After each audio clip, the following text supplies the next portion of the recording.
Oi, gente, hoje eu estou aqui com a minha amiga Gabi. Eu estou aqui, eu tenho um canal, gente, eu não tô fazendo vídeo por causa que meu olho tá roxo, meu pai não deixa, né?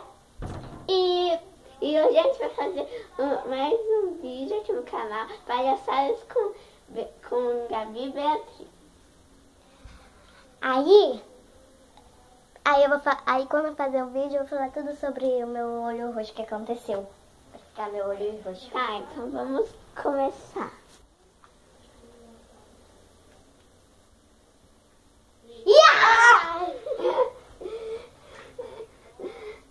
Eu já gostei. Primeira vez que eu assusto, primeira vez que eu assusto. Não tem. Tem sim. Tá, vamos.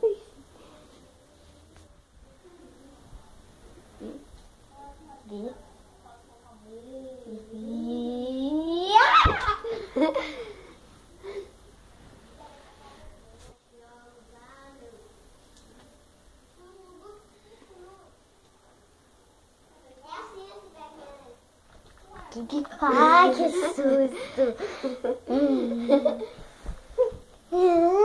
Ai. Gente, nós só tá fazendo esse vídeo pra vocês divertir. Se alguém ficar triste, essas coisas, vocês podem assistir esses vídeos que vocês vão rir e já vai embora a tristeza. Tá, então vou fazer mais. Eu tô se mexendo. Eu me mexi, eu me mexi, eu me mexi, eu me mexi, eu me mexi, eu me mexi, eu me mexi, eu me mexi. Goiaba. Goiaba? Goiaba. Goiaba, goiaba. Não, goiaba. Não é minha, minha goiaba. Não, minha daí, minha. Não é minha.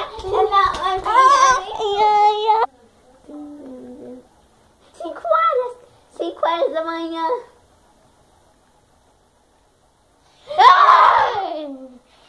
Ganhamos. Então, gente, espero que vocês tenham gostado. E se inscreve-se no canal.